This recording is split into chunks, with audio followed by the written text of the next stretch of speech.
inagawang asawa ko, hindi ng estranghero, kundi ng babaeng itinuring kong kapatid. Habang hinahaplos ko ang aking sinapupunan, nagtatawanan sila sa sarili kong kama, pinag-uusapan kung paano ako unti-unting papatayin. Ngunit ang lasong ipinakain nila ay hindi tumapos sa aking buhay. Ginising nito ang aking nag-aapoy na puot. Wala nang iiyak, oras na para maningil.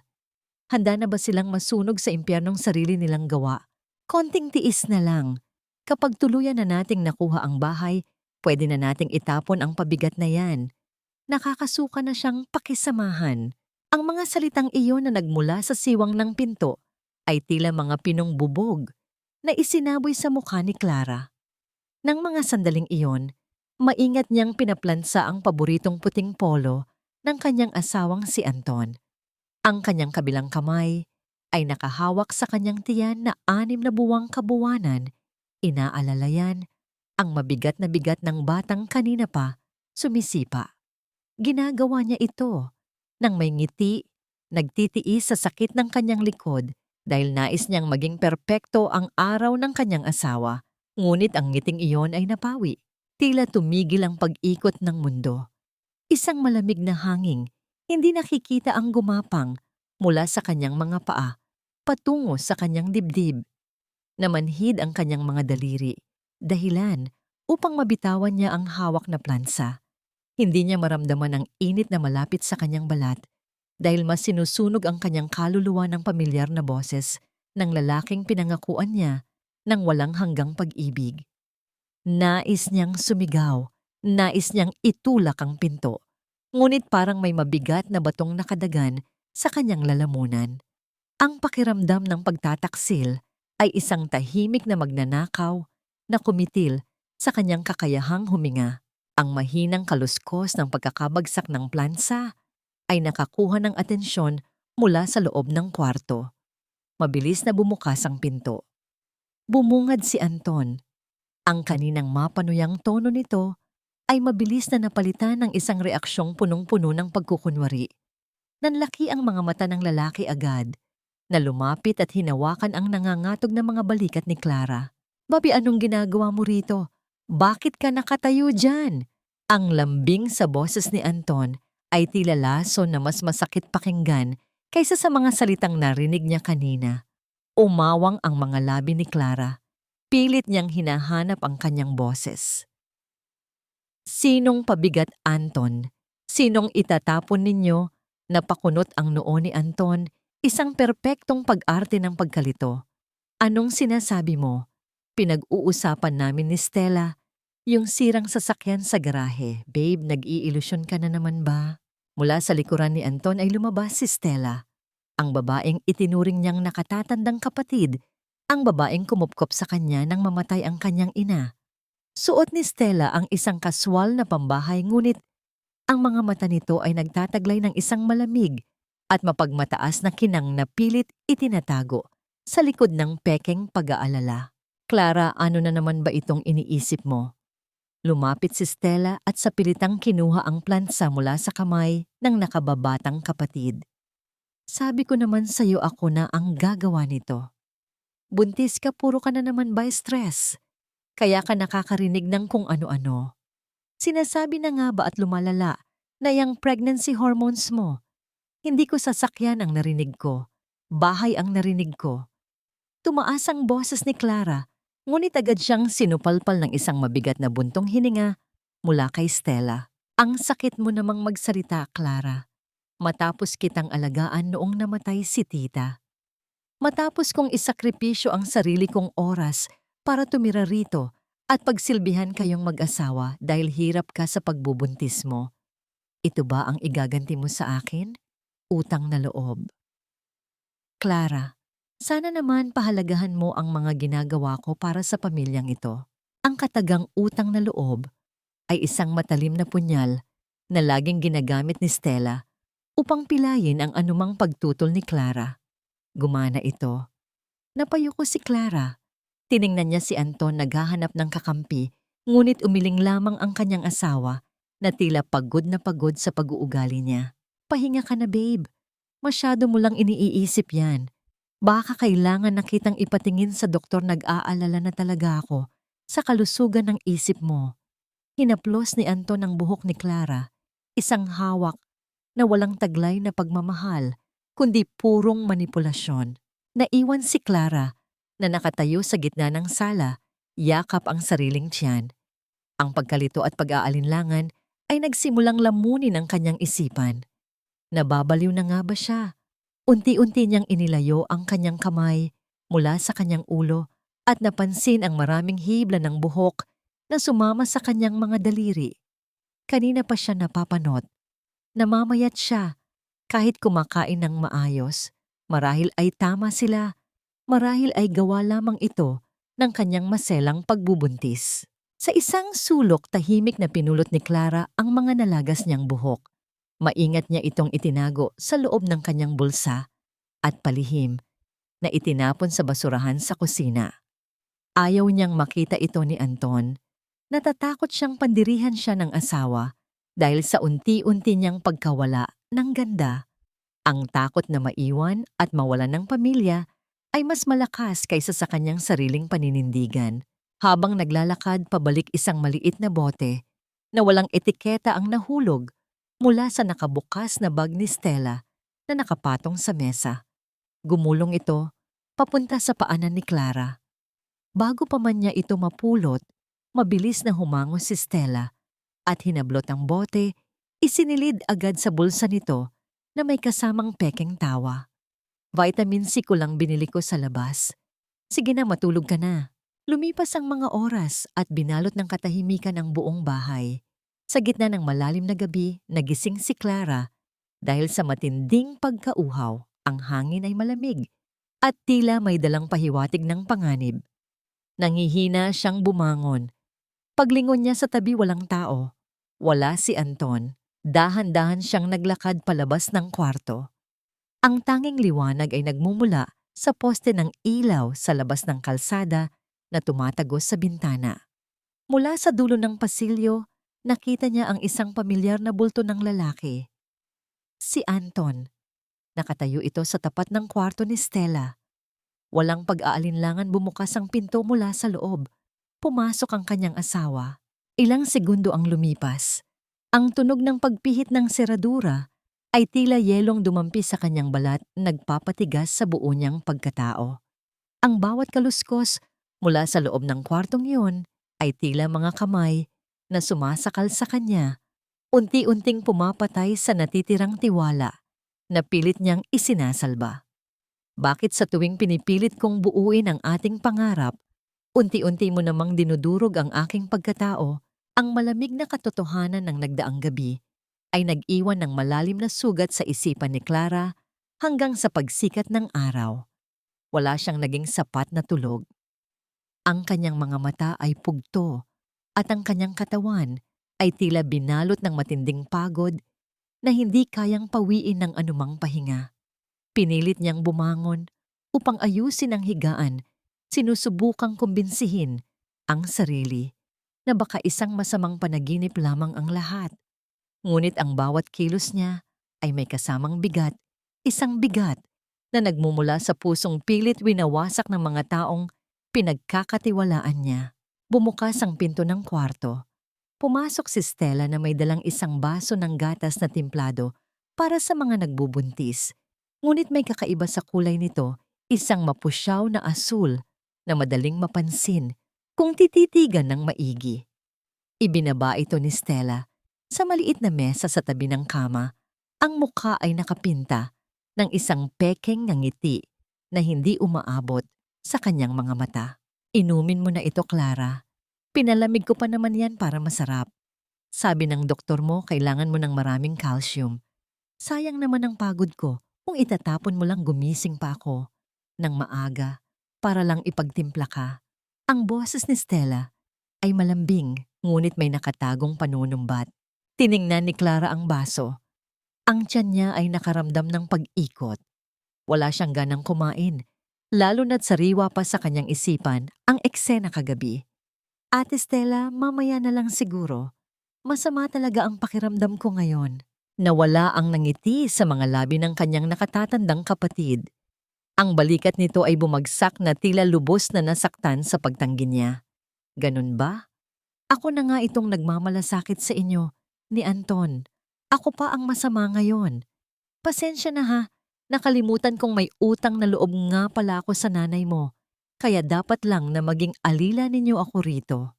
Ang mga salitang iyon ay muling tumimo sa dibdib ni Clara. Ang pakiramdam ng pagiging walang utang na loob ay mabilis na lumamons sa kanyang pag-aalinlangan. Upang matapos na ang usapan at maiwasan ang anumang gulo, kinuha niya ang baso at ininom ang gatas hanggang sa maubos. Ang lasa nito ay may halong pait na gumuhit sa kanyang lalamunan, ngunit binaliwala niya ito at inisip na baka dahil lamang sa kanyang panlasa bilang isang buntis. Kinuha ni Stella ang basong walang laman nang may mabilis na kislap ng tagumpay sa kanyang mga mata bago tuluyang lumabas ng kwarto. Ilang minuto lamang ang lumipas, matapos maubos ang gatas, nagsimulang manlabo ang paningin ni Clara. Isang matinding kirot ang gumapang mula sa kanyang sikmura patungo sa kanyang dibdib. Ang kanyang ulo ay tila umiikot sa bilis na hindi niya makontrol. Bumagsak ang kanyang katawan, pabalik sa kama. Gusto niyang sumigaw upang humingi ng tulong, ngunit ang kanyang mga labi ay naging mabigat. Ang pakiramdam niya ay tila siya isang manikang pinutulan ng mga tali, paralisado at walang lakas. Sa kalagitnaan ng kanyang pagkahilo, pumasok ang matandang kasambahay na si Manang Rosa upang kunin ang mga maruruming damit. Napansin ng matanda ang baso ng gatas. Nanlaki ang mga mata ni Manang Rosa nang makita ang kakaibang kulay ng mantsa sa ilalim ng baso. Lumingon ito kay Clara na ngayon ay nakahiga at walang kakayahang gumalaw. Namumutla ang matanda, ang mga labi ay nanginginig na tila may nais ibala. Ngunit mabilis nitong ibinaba ang paningin dahil sa matinding takot na baka may makarinig sa kanya.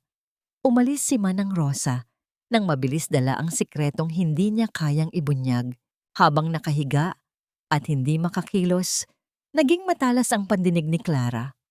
Mula sa nakabukas na bintana, malinaw na umabot sa kanyang mga tainga ang boses ng kanyang asawang si Anton na kausap ang kanilang kapitbahay na si Aling Nena sa labas ng gate. Pasensya na po kayo sa ingay kagabi, Aling Nena. Hirap na po kasi ako. Buntis nga si Clara, pero lumalala yung pag-iisip niya. Kung ano-ano ang naiimbento at pinaghihinalaan niya sa akin. Baka po kailangan ko na siyang ipasok sa pasilidad para hindi niya masaktan ng bata. Mabuti na lang nandyan si Stella para tumulong sa akin mag-alaga. Ang tinig ni Anton ay basag perpektong naglalarawan ng isang asawang nagtitiis at nagmamahal. Naku Anton, napakabuti mong lalaki. Kawawa ka naman at nagtitiis ka sa ganyang asawa. Dapat talaga binabantayan iyang si Clara. Baka kung anong gawing masama sa sarili niya.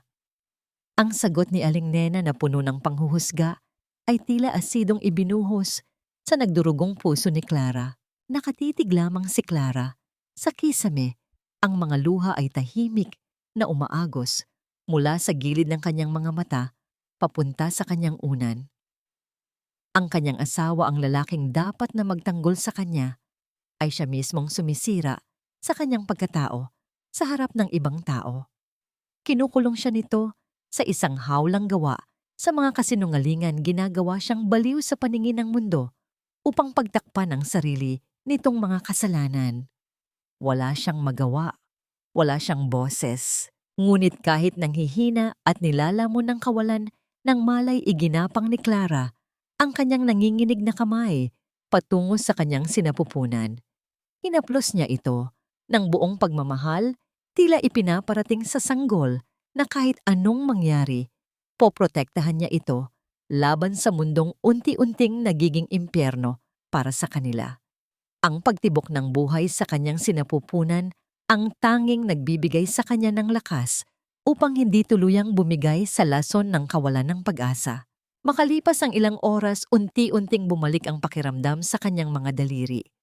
Ang epekto ng pampatulog ay nagsisimula ng humupa sa kanyang pagsubok na umikot upang humanap ng komportableng posisyon na hagip ng kanyang kamay ang isang matigas na bagay sa ilalim ng unan ni Anton. Dahil sa pagtataka, dahan-dahan niya itong hinila palabas. Isang nakatuping dokumento ang bumungad sa kanyang paningin. Nang buklatin niya ito, tila huminto ang pagtibok ng kanyang puso. Ito ay isang legal na kasulatan ng paglilipat ng titulo ng kanyang lupa't bahay, ang nag-iisang pamana ng kanyang namayapang ina. At sa ibabang bahagi ng papel, nakatitig sa kanya ang kanyang sariling pirma, ginaya ng walang kamali-mali. Hindi lamang pala ang kanyang puso at isipan ang nais nilang wasakin. Nais nilang angkinin ang lahat ng meron siya bago siya tuluyang ibaon sa lupa. Ako, ang araw na dapat ay puno ng kagalakan at pag-ibig ay binalot ng isang madilim at hindi nakikitang banta. Sa ibabang bahagi ng bahay maririnig ang mahihina at masasayang usapan ng mga kamag-anak at kaibigan na dumalo para sa selebrasyon ng pagdating ng magiging anak ni Clara. May mga lobong nakasabit at ang amoy ng masasarap na pagkain ay humahalo sa hangin. Ngunit sa itaas, sa tapat ng silid ni Stella, nakatayo si Clara na hawak ang bagong plansang polo ng kanyang asawa. Nais niyang maging kaaya-aya ang hitsura ni Anton sa harap ng kanilang mga panauhin. Sa sandaling itataas na sana ni Clara ang kanyang kamay upang kumatok, napatigil siya. Mula sa bahagyang nakaawang na pinto, narinig niya ang malulutong na tawa na nagmumula sa dalawang pamilyar na boses. Ang tawa ni Stella at ang mahinang boses ni Anton. Kaunting tiis na lang talaga, babe. Sabik na akong maangkin ang lahat ng ito. Pagkatapos ng baby shower na ito, kapag nakain na niya ang espesyal na cupcake na inihanda natin, wala na tayong magiging hadlang. Magiging malaya na tayo sa baliw na yan at mapapasa atin na ang bahay na ito ng tuluyan. Ang tinig ni Anton ay puno ng kasabikan, isang tono na kailanman ay hindi narinig ni Clara kapag sila ang magkasama. Ang mga salitang iyon ay tila mga dambuhalang alon na humampas sa marupok na puso ni Clara. Ang polo na hawak niya ay dahan-dahang nulas mula sa kanyang mga daliri at bumagsak sa sahig nang walang anumang tunog. Naramdaman niya ang matinding panlalamig na nagmula sa kanyang mga paa at mabilis na umakyat sa kanyang buong katawan. Ang kanyang puso ay tila pinipiga ng isang malupit na kamay. Hindi lamang pala siya pinagtataksilan ng kanyang asawa at ng kanyang itinuring na kapatid. Pinaplano rin ng mga ito na kitlin ang kanyang buhay. At ang mas masakit gagawin nila ito sa mismong araw na ipinagdiriwang ang buhay ng kanyang dinadalang sanggol. Dahil sa bigat ng kanyang nararamdaman, napahawak si Clara sa pader upang hindi mabuwal. Ngunit sa kanyang pagkilos ay naitulak niya ng kaunti ang pinto na lumikha ng marahang tunog ng pagpihit ng bisagra sa katahimikan. Agad na naputol ang tawanan sa loob. Mabilis na bumukas ang pinto at lumitaw si Anton. Sa isang iglap nakita ni Clara ang mabilis na pagbabago sa mukha ng kanyang asawa mula sa pagkagulat patungo sa isang malamig at walang pusong ekspresyon. Wala na ang maskara ng mapagmahal na asawa. Ang kaharap niya ngayon ay ang tunay na halimaw na nagkukubli sa likod ng mga matatamis na salita. So narinig mo na pala ang lahat. Hindi na nag-atubili si Anton. Ang kanyang boses ay naging matalim at puno ng paghamak. Bakit, Anton? Bakit ninyo ginagawa ito sa akin? Ano ang naging kasalanan ko sa inyo? At ikaw, Ate Stella, itinuring kitang pamilya. Ang boses ni Clara ay nanginginig sa matinding emosyon. Ang mga luha na kanina pa pinipigilan ay nagsimula nang pumatak ng walang humpay. Lumabas si Stella mula sa likod ni Anton, hawak ang isang pulang mansanas na binalatan. Ngumisi ito ng nakatutuya. Pamilya. Huwag kang magpatawa, Clara. Matagal na akong napapagod sa kadramahan mo. Kung hindi lang dahil sa bahay na ito na ipinamana ng nanay mo, Hinding-hindi ko titiisin ang pagiging mahina at tanga mo. Maswerte ka nga at binigyan ka pa namin ng pagkakataon na mabuhay ng ganito katagal. Yumakap si Clara sa kanyang sariling tiyan, pilit na pinoprotektahan ang kanyang sanggol. Gusto niyang tumakbo pababa sa hagdan upang humingi ng tulong sa mga tao sa sala, ngunit bago pa man siya makahakbang, marahas na hinawakan ni Anton ang kanyang braso. Ang higpit ng hawak nito ay sapat na upang mag-iwan ng pasa sa kanyang maputing balat. Saan ka pupunta, babe? Di ba may party ka pa sa ibaba? Huwag mong sisirain ang masayang araw na ito. Bulong ni Anton sa kanyang tainga. Ang init ng hininga nito ay nagdulot ng kilabot sa buong katawan ni Clara. Pilit na nagpupumiglas si Clara habang umiiyak ng tahimik. Parang awa mo na, Anton. Kahit ako na lang ang saktan mo, huwag lang ang anak natin. Maawa ka sa bata. Tumingin si Anton sa kanya ng may malamig na mata, walang kahit katiting na awa na mababakas. Dinala siya nito pabalik sa loob ng silid at isinara ang pinto. Sa ibabaw ng mesa nakalagay ang isang maliit na cupcake na may magandang dekorasyon na kulay rosas at asul, sumisimbolo sa pag-asang kailanman ay hindi na matutupad. Kinuha ito ni Stella at iniabot kay Anton na may mapanuring ngiti. Hinawakan ni Anton ang panga ni Clara, pilit na iniharap ang mukha nito sa kanya. Tumatagubili ng bawat kataga sa hangin habang inilalapit ng kanyang asawa ang pagkaing may lason sa kanyang nanginginig na mga labi. Sa mga sandaling iyon, hindi ang takot sa kamatayan ang pumapatay kay Clara, kundi ang katotohanang ang taong pinag-alayan niya ng kanyang buong buhay ang siya mismong kikitil sa kanyang huling hininga. Bakit sa dinami-rami ng tao sa mundo, ang mismong ama pa ng aking anak ang naging pinakamalupit kong kaaway? Ang bawat hininga ni Clara ay tila isang pakikipagbuno sa libu-libong karayom na tumutusok sa kanyang baga. Ang kadiliman ay unti-unting lumalamon sa kanyang paningin habang ang ingay ng selebrasyon sa ibaba ay nagiging malayo at tila isang banyagang tunog sa kanyang pandinig. Sa loob ng silid ang tanging natitirang saksi sa kanyang paghihirap ay ang malamig na tingin ni Anton at ang mapanuyang ngiti ni Stella. Pakiramdam ni Clara ay unti-unti siyang tinatangay ng isang malalim na agos ng tubig na walang hangganan habang ang kanyang kamay ay pilit pa ring humahawak sa kanyang sinapupunan, ang huling tanggulan ng kanyang pag-asa. Ang mabilis na pagdating ng mga tauhan ng medikal ay nagdulot ng kaguluhan sa loob ng bahay. Ang mapupulang ilaw ng ambulansya na umiikot sa labas ay tila mga mata ng kamatayan na naghihintay sa biktima.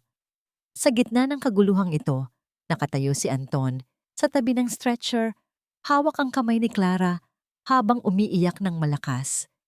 Ang kanyang mga balikat ay nayayanig sa kunwaring hagulgol, isang pagganap na kayang linlangin maging ang pinakamatalas na mata. Babe, lumaban ka.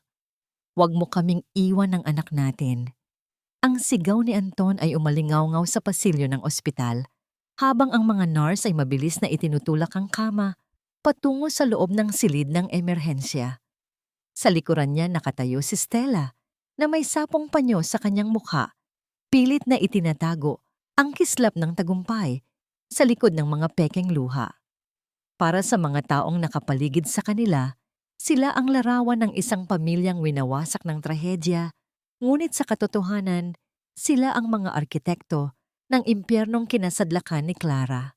Sa loob ng silid ng operasyon ang hangin ay mabigat at puno ng amoy ng gamot. Ang matatandang kamay ni Dr. Ernesto ay mabilis na kumikilos, ang bawat galaw niya ay may dalang katiyakan at karanasan. Ang pawis ay dahan-dahang gumugulong sa kanyang noo habang nakatuon ang kanyang pansin sa maputlang mukha ng pasyenteng nasa harap niya. Ang bawat mahinang pagtibok ng puso ni Clara na makikita sa monitor ay tila isang pagsusumamo para sa karugtong ng buhay. Bilisan ninyo! Nawawalan na tayo ng oras. Hindi ko hahayaang mamatay ang mag-inang ito sa harap ko. Ang tinig ni Dr. Ernesto ay puno ng awtoridad at isang malalim na emosyon na hindi niya maipaliwanag. May kung ano sa mukha ng babaeng ito ang humahaplos sa isang bahagi ng kanyang alaala na matagal na niyang ibinaon sa limot. Sa gitna ng kritikal na sandali, habang pilit na isinasalba ng mga doktor ang buhay ni Clara, kinailangan nilang gupitin ang suot nitong damit upang mailagay ang mga aparatong makakatulong sa kanyang paghinga. Doon sa ilalim ng maliwanag na ilaw ng operasyon, tumambad ang isang munting bagay na nagpabago sa takbo ng lahat. Isang gintong kwintas na may pendant na hugis buwan at sa tabi nito sa kanang bahagi ng balikat ni Clara ay isang maliit na balat na hugis bituin. Nanigas ang buong pagkatao ni Dr. Ernesto. Ang instrumentong hawak niya ay muntik nang mahulog sa sahig. Ang kanyang paningin ay nanlabo dahil sa biglaang pag-akyat ng mga luha sa kanyang mga mata. Ang kwintas na iyon ang huling regalong ibinigay niya sa kanyang anak na babae bago ito lumayas ng bahay 25 taon na ang nakalilipas. At ang balat na ang tatak ng kanilang lahi. Hindi ito maaari. Diyos ko, ang apo ko. Ang bulong ni Dr. Ernesto ay tila isang hangin na nagdadala ng napakabigat na katotohanan. Ang bawat segundo ay naging isang siglo habang tinititigan niya ang mukha ni Clara. Ang galit at pighati ay naghalong tila isang bagyo sa loob ng kanyang dibdib. Ang batang hinahanap niya sa loob ng mahabang panahon ay nasa harap na niya ngayon, ngunit nasa bingit ng kamatayan dahil sa isang malupit na pakana. Mabilis na bumalik ang diwa ni Dr. Ernesto. Hindi siya pwedeng sumuko. Sa bawat pagpindot niya sa dibdib ni Clara, ibinibigay niya ang lahat ng kanyang lakas, ang lahat ng kanyang pagmamahal, at ang lahat ng kanyang pagsisisi. Ang bawat pagtulo ng gamot sa katawan ni Clara ay tila isang dalangin na sana ay bigyan pa sila ng pagkakataon ng tadhana na magkakilala at magkayakap. Sa labas ng silid ang matinis na tunog ng orasan, sa pasilyo ay tila bawat hakbang ng kamatayan, habang ang lahat ay naghihintay isang mahaba at tuwid na linya ang lumitaw sa monitor sa loob. Ang tunog na nagpapahiwatig ng paghinto ng buhay ay namayani sa buong silid na nag-iwan ng isang nakabibinging katahimikan. Napayuko si Dr. Ernesto, ang kanyang mga balikat ay nayayanig habang ang mundo ay tila muling gumuho sa ilalim ng kanyang mga paa. Magtatapos na ba rito ang kwento ng isang buhay na ngayon pa lamang sana muling masisilayan o may himala pang naghihintay sa likod ng madilim na tabing na ito? Sa gitna ng nakabubulag na puting liwanag, tila may isang boses na nagmumula sa napakalayong lugar ang pilit na tumatawag sa pangalan ni Clara. Ang kanyang mga talukap ay napakabigat, tila may mga batong nakadagan dito na humahadlang sa kanyang paggising. Ngunit sa ilalim ng malalim na kadilimang kanyang kinasadlakan, naramdaman niya ang isang marahang sipa sa loob ng kanyang sinapupunan. Isang munting paalala na may buhay na umaasa sa kanya, isang anghel na tumangging sumuko sa kabila ng lason at panlililin lang. Dahan-dahang imulat ni Clara ang kanyang mga mata. Ang amoy ng alkohol at gamot ang unang bumati sa kanyang malay. Sa kanyang tabi, nakita niya ang isang matandang lalaking nakasuot ng puting Amerikana. Ang mga mata nito ay mapula at puno ng pagod, ngunit may bahid ng isang hindi maipaliwanag na kagalakan. Si Dr. Ernesto iyon. Nang makitang gising na si Clara ang matanda, ay napakapit sa gilid ng kama. Ang kanyang buong katawan ay nayayanig sa matinding emosyon. Ligtas ka, Clara. Ligtas kayong dalawa ng anak mo. Ang boses ni Dr. Ernesto ay basag at puno ng pasasalamat na tila nanggagaling sa kailaliman ng kanyang kaluluwa. Anak ko. Ang unang salita ni Clara ay tila isang pabulong na panalangin. Hinawakan niya ang kanyang tiyan at nang maramdaman ang muling paggalaw ng sanggol, isang mainit na luha ang gumulong mula sa kanyang mga mata. Sa gitna ng lahat ng pait, ang himalang ito ang nagbigay sa kanya ng dahilan upang muling huminga. Gayunpaman ang kagalakan ay mabilis na napalitan ng pagtataka nang hawakan ni Dr. Ernesto ang kanyang kamay ng may pambihirang lambot. Inilabas ng matanda ang isang lumang litrato mula sa kanyang bulsa, isang larawan ng isang magandang babaeng may suot na katulad na kwintas na hugis buwan. Clara, apo ko, matagal kitang hinanap. Ang boses ni Ernesto ay nanginginig habang isinasalaysay niya ang kwento ng kanyang anak na nawalay sa kanya at kung paanong ang tadhana ang nagdala kay Clara sa kanyang mga kamay sa sandali din ng pinakamalaking panganib. Sa loob ng silid na yon, ang pader ng pagiging ulila na matagal nang nagpabigat sa puso ni Clara ay gumuho. Sa unang pagkakataon, naramdaman niya ang init ng isang tunay na pamilya, isang dugong hindi kailanman magtataksil sa kanya. Ngunit ang katahimikan ng kanilang pagtatagpo ay mabilis na nabalot ng isang madilim na katotohanan. Iniabot ni Dr. Ernesto kay Clara ang isang piraso ng papel, ang resulta ng pagsusuri sa kanyang dugo. Lason, Clara. Arsenic ang dahilan ng panghihina mo ng pagkalagas ng buhok mo at ng muntik ng pagkawala ng buhay ninyong mag-ina. Hindi ito aksidente. Ang gatas na iniinom mo, ang pagkaing ibinibigay sa iyo. Unti-unti ka nilang pinapatay. Ang bawat salita ni Dr. Ernesto ay tila isang kidlat na tumama sa isipan ni Clara. Naalala niya ang bawat baso ng gatas na ibinibigay ni Stella, ang bawat matamis na ngiti ni Anton habang sinasabing kailangan niyang magpahinga dahil siya ay baliw. Ang lahat ay isang malupit na sarsuela. Ang galit na kanina ay isang munting ningas lamang ay biglang nag-apoy sa loob ng kanyang dibdib. Ang kanyang mga mata na dati ay puno ng takot at pag-aalinlangan ay biglang naging matalas at malamig na tila bakal na dumaan sa apoy. Tatawag tayo ng pulis, Clara. Ipakukulong natin sila. Ang sabi ni Ernesto, ang kanyang muka ay puno ng pagnanais para sa hustisya. Ngunit hinawakan ni Clara ang braso ng kanyang lolo. Ang kanyang kapit ay mahigpit at puno ng determinasyon. Hindi, lolo. Hindi sapat ang kulungan para sa lahat ng sakit na idinulot nila. Gusto nilang maging baliw ako. Pagbibigyan ko sila. Gusto nilang makuha ang lahat ng sa akin. Hahayaan ko silang maniwala na nagtagumpay sila hanggang sa sila mismo ang magmakaawa para sa kapatawaran ko. Bago pa man makasagot si Dr. Ernesto, ang marahang pagpihit ng doorknob ay bumasag sa kanilang pag-uusap. Ang pinto ay dahan-dahang bumukas at pumasok si Anton na may dalang malaking lianera ng mga bulaklak. Ang kanyang mukha ay balot ng isang perpektong maskara ng pag-aalala. Ang kanyang mga mata ay tila naghahanap ng anumang senyales kung may natatandaan ang kanyang asawa. Babe, salamat sa Diyos at gising ka na. Akala ko mawawala na kayo sa akin. Ang tinig ni Anton ay puno ng pekeng pagsisisi habang papalapit siya sa kama, dala ang isang nagniningning na naitatagong panganib sa likod ng kanyang mapagpanggap na ngiti.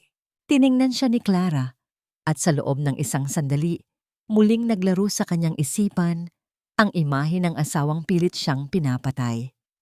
Ngunit sa halip na sumigaw isang matamis at inosenteng na ngiti, ang iginawad ni Clara sa kanya isang nangiting nagkukubli ng isang sumusumpang impyerno. Sa loob ng silid ng ospital, ang bawat segundo ng katahimikan ay tila isang mabigat na kurtinang naghihiwalay sa katotohanan at sa mapanganib na balat kayo. Lumapit si Anton. Sa tabi ng higaan ni Clara, ang kanyang mukha ay nakasuot pa rin ng maskara ng isang nag-aalalang asawa. Ngunit sa ilalim ng kanyang mga mata ay mababakas ang isang mapanuring kislap.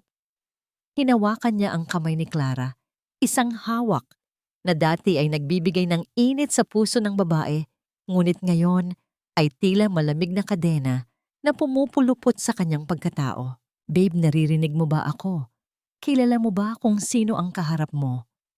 Ang tinig ni Anton ay banayad, ngunit may halong kaba na tila naghahanap ng kasiguruhan. Tumingin si Clara sa kanyang asawa.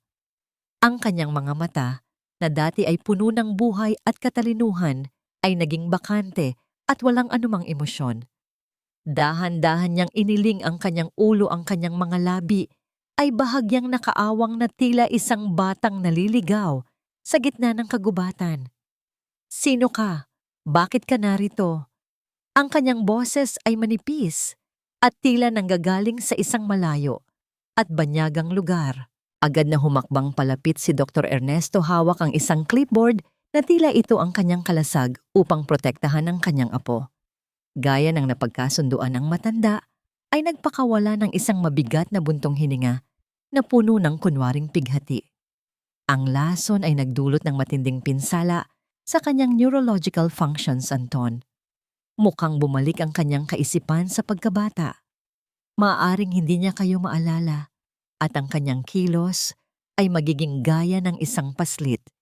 Kailangan niya ng matinding pasensya at pag-aalaga. Isang mabilis na sulyap ang ipinukol ni Anton kay Stella na nakatayo sa may pintuan.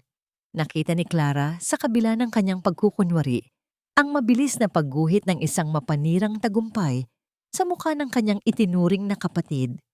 Ang takot na kanina ay nakaukit sa mga balikat ni Stella ay biglang napalitan ng isang mapagmataas na tindig. Para sa kanila, ang isang baliw at walang muwang na Clara ay mas madaling kontrolin kaysa sa isang bangkay. Pagkalipas ng ilang araw, ibinalik si Clara sa bahay na dati ay itinuturing niyang paraiso, ngunit ngayon ay naging isang madilim na piitan. Ang bawat sulok ng gusaling iyon ay nagpapaalala sa kanya ng kanyang namayapang ina, ang mga haligi na itinayo mula sa pawis at pagmamahal na ngayon ay nilalapastangan ng dalawang traidor. Inakay siya ni Stella patungo sa sofa, ang bawat hawak nito sa kanyang braso ay tila haplos ng isang ahas na naghihintay ng pagkakataong manuklaw. "Dito ka lang muna, Clara. Maglalaro ka lang ha. Huwag kang aalis dyan." Ang boses ni Stella ay puno ng pangungutya, tila kinakausap ang isang asong ligaw na napulot sa kalsada. Naupo si Clara ng tuwid, ang kanyang mga kamay ay nakapatong sa kanyang kandungan habang tinititigan ng isang lumang manika na inilagay sa kanyang tabi. Sa kanyang paningin, nakita niya si Anton at Stella na hindi na nag-atubiling magkahawak kamay sa kanyang harapan. Narinig niya ang kanilang mahihina ngunit matatalim na tawanan habang pinag-uusapan ang mga gamit na nais nilang itapon at ang bagong ayos ng bahay na balak nilang gawin sa sandaling mailipat na ang lahat ng titulo. Ang bawat salita nila ay tila mga latay sa kanyang likuran, ngunit nanatili siyang tahimik, ang kanyang mukha ay nanatiling inosente at walang kibo. Dumating ang oras ng tanghalian. Naglapag si Stella ng isang plato ng pagkain sa harap ni Clara. Ang amoy nito ay may kakaibang tapang na agad na nagpataas ng depensa sa loob ng isipan ng babae. Alam niyang hindi sila hihinto hanggat hindi nila natatapos ang kanilang sinimulan. "Kain na, Clara. Masarap iyan, ginawa ko yan para sa'yo," ang sabi ni Stella habang nakatayo sa kanyang likuran, tila isang anino na naghihintay sa kanyang huling hininga. Kinuha ni Clara ang kutsara nang may nanginginig na mga daliri.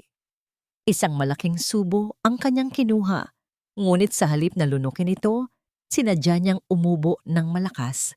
Ang pagkain ay tumalsik sa sahig at ang plato ay nahulog mula sa mesa, lumikha ng isang malakas na tunog na bumasag sa katahimikan ng silid. Nagsimulang umiyak si Clara ng malakas. Ang kanyang mga balikat ay nanginginig at ang kanyang mga luha ay mabilis na dumaloy, tila isang batang natatakot sa kanyang sariling pagkakamali. "Ayoko nito. Mapait. Masama ang lasa." Ang sigaw niya habang itinutulak ang mga piraso ng basag na plato. "Anong ginagawa mo, tanga ka ba?" Ang bulyaw ni Stella, ang kanyang pasensya ay mabilis na naglaho. Akmang sasabunutan niya si Clara, ngunit mabilis na pumasok si Anton at pinigilan ng kanyang kamay. "Pabayaan mo na, Stella. Ganyan talaga ang mga sira ang isip. Linisin mo na lang yan. At least alam nating wala talaga siyang natatandaan." Nang sumapit ang malalim na gabi, habang ang buong bahay ay balot ng isang mapanglaw na katahimikan, dahan-dahang pumasok si Stella sa silid ni Clara.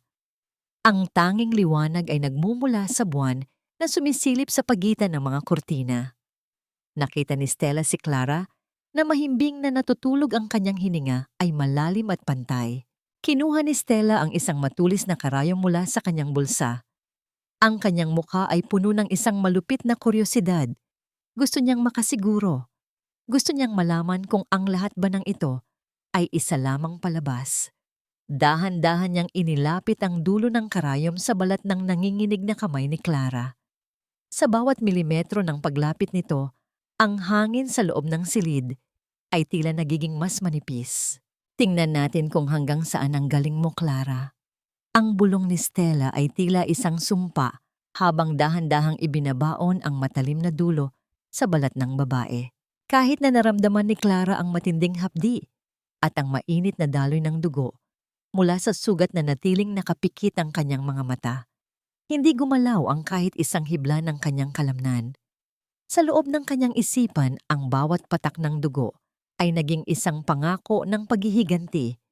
Hanggang kailan kaya matitiis ng isang pusong nagdurugo ang ganitong uri ng kalupitan bago ito tuluyang sumabog at maging isang bagyong wawasak sa lahat?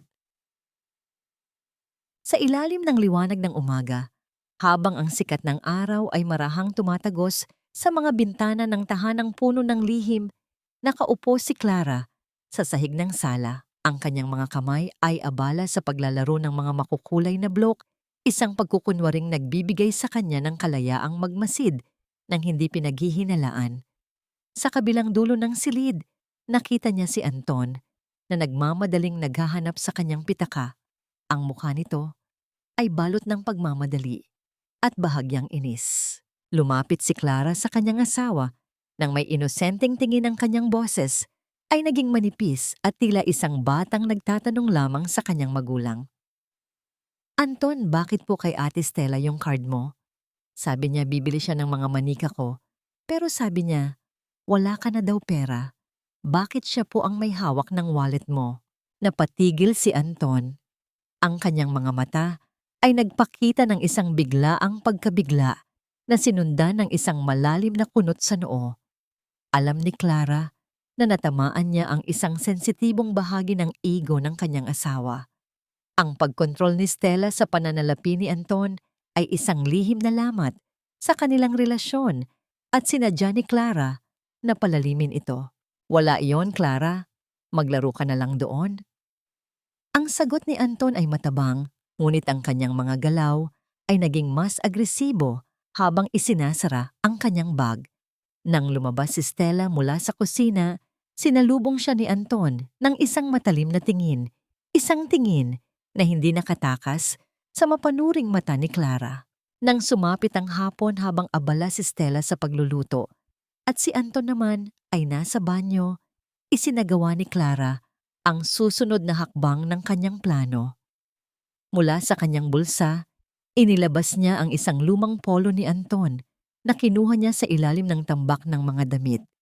Gamit ang isang matingkad na lipstick na nakuha niya mula sa mga gamit ni Stella noong nakaraang gabi, marahan niyang pinahiran ang kwelyo ng damit. Hindi lamang ito basta dumi. Ito ay isang laso na idinisenyo upang sirain ang tiwala ng isang taong nabubuhay sa selos at hinala. Maingat niyang inilagay ang polo sa ibabaw ng giitahan ng maruruming damit sa mismong lugar kung saan ito madaling makikita ni Stella. Pagkatapos bumalik siya sa kanyang sulok yakap ang kanyang tiyan habang marahang hinahaplos ang sanggol na nasa loob. Isang tahimik na bulong ang namutawi sa kanyang mga labi, isang pangakong hindi naririnig ng sinuman kundi ng kanyang anak. "Manood ka, anak. Ganito ang nangyayari sa mga taong nagtayo ng kanilang kaligayahan sa ibabaw ng luha ng iba. Ang bawat sandaling ito ay para sa ating dalawa." Hindi nagtagal ang katahimikan ng bahay ay binalot ng isang matinding tensyon. Narinig ni Clara ang tunog ng pagbukas at pagsara ng takip ng basket ng labada. Ilang sandali pa isang matinis at puno ng galit na tinig ang bumasag sa kapayapaan ng tahanan. "Anton, ano ito? Sino ang babaeng ito?" Ang bulyaw ni Stella ay tila isang bagyong biglang humampas sa gitna ng sala. Hawak niya ang polo, ang kanyang mga daliri ay mariing nakakapit sa tela habang nanginginig sa matinding puot. Lumabas si Anton mula sa silid, ang kanyang muka ay puno ng kalituhan. Anong pinagsasabi mo? Stella, wala akong alam dyan. Baka kay Clara lang iyan o kung ano pa man. Huwag mo akong gawing tanga, Anton. Alam ko ang amoy ng lipstick na ito at hindi ito akin. Habang ako ay nagtitiis dito na mag-alaga sa asawa mong sira ang isip. Ikaw naman ay nambabae sa labas. Ito ba ang kapalit ng lahat ng tulong ko sa'yo? Ang boses ni Stella ay naging hysterical, ang kanyang mga luha ng selos ay nagsimulang dumaloy ng walang kontrol. Ang pagtatalo ay naging mas matindi.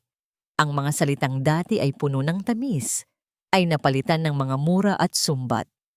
Namasid ni Clara mula sa dilim ng pasilyo ang unti-unting pagguho ng kanilang alyansa.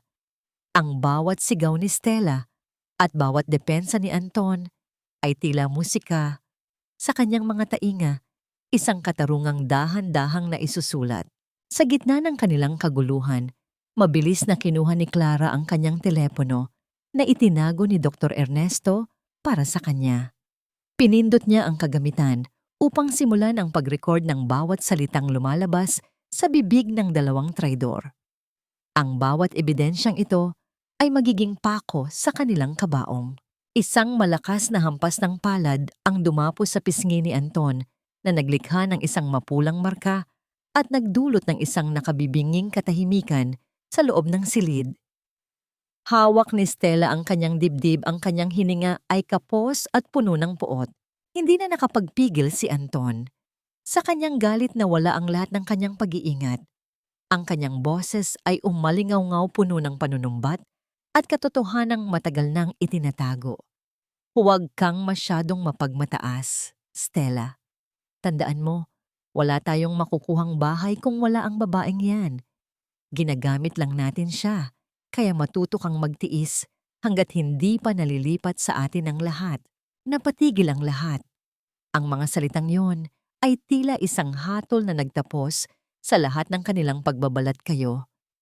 Nanatiling nakatago si Clara, ang kanyang mga kamay ay mahigpit na nakakapit sa telepono habang ang kanyang puso ay pumipintig sa bilis na hindi niya malaman kung ito ba ay dahil sa takot o sa matinding kagalakan. Hawak na niya ang kanilang pag-amin. Hawak na niya ang kanilang katapusan. Ngunit habang tinititigan niya ang dalawang taong naging dahilan ng kanyang paghihirap, isang masamang pakiramdam ang biglang gumapang sa kanyang dibdib. May napansin siyang isang bagay sa bulsa ni Anton na hindi niya inaasahan, isang bagay na maaaring magbago sa takbo ng lahat ng kanyang binuong plano. Kasati, ang katahimikan ng bahay ay tila isang malupit na pasanin na unti-unting dumadagan sa balikat ni Clara habang pinapanood niya ang sasakyan ni Anton na papalayo sa garahe. Kasama nito si Stella na, bago umalis, ay nag-iwan pa ng isang mapanuring tingin sa kanya. Tila sinisigurong hindi siya gagawa ng anumang kakaiba. Ngunit sa sandaling nawala ang ingay ng makina ng sasakyan, ang inosenteng mukha ni Clara ay biglang nagbago. Ang kanyang mga mata ay nagningning sa determinasyon at ang kanyang mga galaw ay naging mabilis at may katiyakan. Mula sa kanyang bulsa, inilabas niya ang isang maliit at kalawanging susi na palihim na iniabot sa kanya ni Manang Rosa kanina habang nagpupunas ng sahig. Ito ang susi sa silid ni Stella, ang silid na itinuturing na bawal na teritoryo para sa kanya. Sa bawat hakbang niya paakyat sa hagdan, naramdaman ni Clara ang bilis ng pintig ng kanyang puso na tila isang tambol na nagbababala ng panganib. Ang bawat hakbang ng kanyang mga paa sa kahoy na sahig ay lumikha ng mahihinang kaluskos na tila sumasabay sa kanyang mababaw na paghinga. Nang marating niya ang tapat ng pinto, nanginginig ang kanyang kamay habang ipinapasok ang susi sa seradura. Ang tunog ng pagpihit ng bakal sa loob ng mekanismo ay tila isang malakas na hudyat sa kanyang pandinig kahit na sa katotohanan ay napakahina lamang nito. Pagbukas ng pinto, sinalubong siya ng amoy ng matapang na pabango ni Stella, isang amoy na laging nagpapaalala sa kanya ng panlilinlang at sakit. Mabilis na hinalughog ni Clara ang bawat sulok ng silid. Nagsimula siya sa itaas ng cabinet, sa ilalim ng mga nakatambak na damit at maging sa loob ng mga sapatos. Ang kanyang mga daliri ay mabilis na kumikilos maingat na hindi mag-iwan ng bakas upang hindi mahalata ang kanyang pagpasok. Doon sa pinakaloob na bahagi ng isang lumang bag, nakita niya ang mga botilyang walang etiketa na dati na niyang napansin mula sa gamit ni Stella. Kinuha niya ang isa at tinitigan ito ng mabuti. Ang malinaw na likido sa loob ay tila isang tahimik na panganib na naghihintay lamang ng tamang pagkakataon upang magdulot ng matinding kapahamakan. Ngunit hindi lamang iyon ang kanyang natuklasan. Sa ilalim ng kutsyon ng kama, may isang maliit na kwaderno na kulay itim na nakatago ng maigi. Sa bawat pagbuklat ni Clara sa mga pahina nito, ang kanyang mukha ay namumutla at ang kanyang mga labi ay nanginginig sa matinding puot at pagkamangha. Hindi lamang ito basta tala-arawan. Ito ay isang listahan ng mga perang ninanakaw ni Stella mula sa kanilang ipon ni Anton. Ang bawat sentimo na dapat ay para sa kinabukasan ng kanyang anak ay ipinapadala ni Stella sa isang lalaking nagngangalang Marlon. Naramdaman ni Clara ang isang mapait na tawa na gustong kumawala sa kanyang lalamunan. Ang dumi mo, Stella. Ang dumi-dumi mo. Habang ginagamit mo ang utang na loob bilang armas laban sa akin, ikaw naman pala ang tunay na linta na sumisipsip sa buhay ng asawa ko. Isang malaking insulto ang katotohanang pati si Anton ay ginagawa ring tanga ng babaeng pinili niyang ipalit sa kanya. Habang abala sa pagbabasa, isang biglaang tunog mula sa ibaba ang nagpapatigil sa buong pagkatao ni Clara. Ang tunog ng pagbubukas ng gate ng bakal at ang marahang paghinto ng gulong sa semento ay nagpahiwatig na maagang nakabalik ang mga ito. Ang hangin sa loob ng silid ay tila naging yelo at ang bawat segundo ay naging isang siglo para kay Clara.